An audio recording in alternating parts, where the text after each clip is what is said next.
Fábio Sorge, Beca Surrada.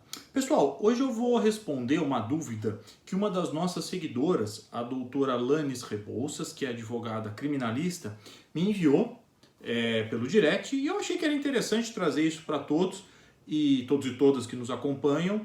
Então eu resolvi comentar esse assunto. O que a doutora Lanes me perguntou? Ela me perguntou o seguinte: se após a pronúncia abre a possibilidade de recurso, no caso reze, do não provimento do recurso, é possível manejar um recurso ordinário ou é uma decisão irrecorrível?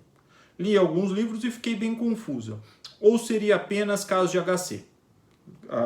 Agradeceu, diz que adora os vídeos, desejou saúde e sucesso e saúde.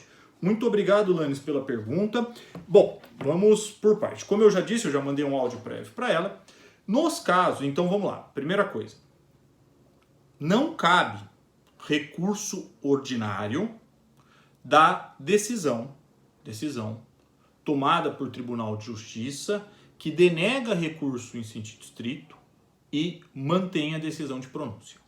O recurso ordinário tem previsão na Constituição Federal e aí ele tem previsão em se tratando do Supremo Tribunal Federal no artigo 102 e em se tratando do Superior Tribunal de Justiça no artigo 105.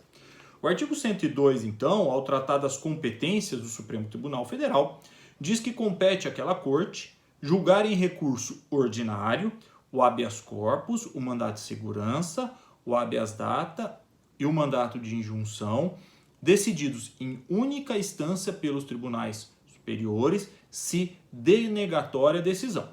Então, o Supremo Tribunal Federal vai julgar via recurso ordinário as decisões, então, que denegaram habeas corpus, mandado de segurança e habeas datas, se decididas em única instância pelos tribunais superiores. No geral o STJ, mas aí tem o tribunal militar, as outras justiças, pelos tribunais superiores.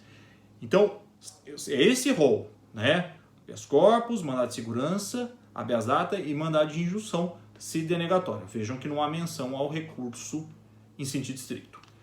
Seguindo, em relação ao Superior Tribunal de Justiça, a questão muda um pouco.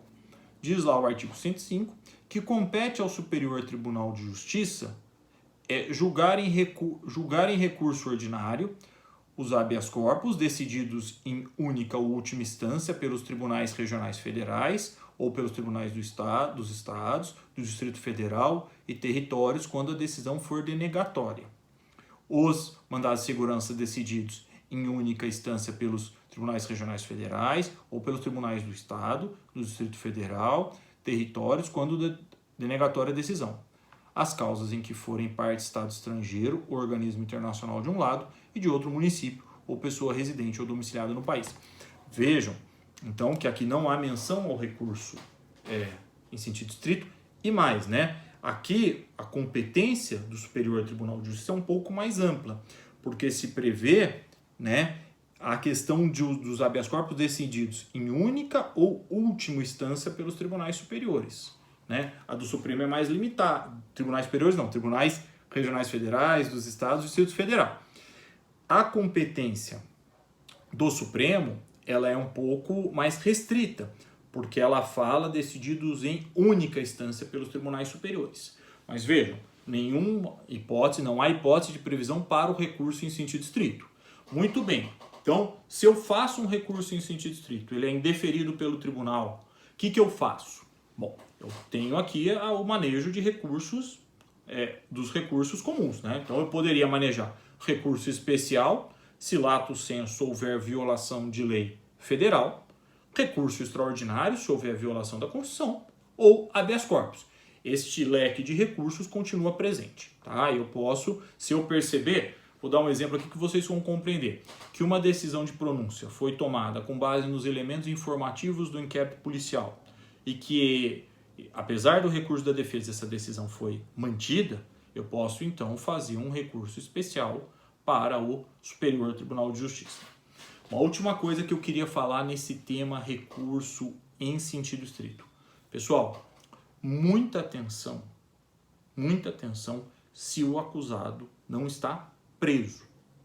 como regra, exceto algumas exceções de estratégia defensiva, não é uma boa fazer recurso em sentido estrito da pessoa que está presa, porque a chance de provimento é muito baixa e eu vou prolongar a prisão daquela pessoa. Então, como regra, no geral, é melhor deixar o caso ir para a júri e tentar sustentar as teses da defesa em plenário. Tá bom?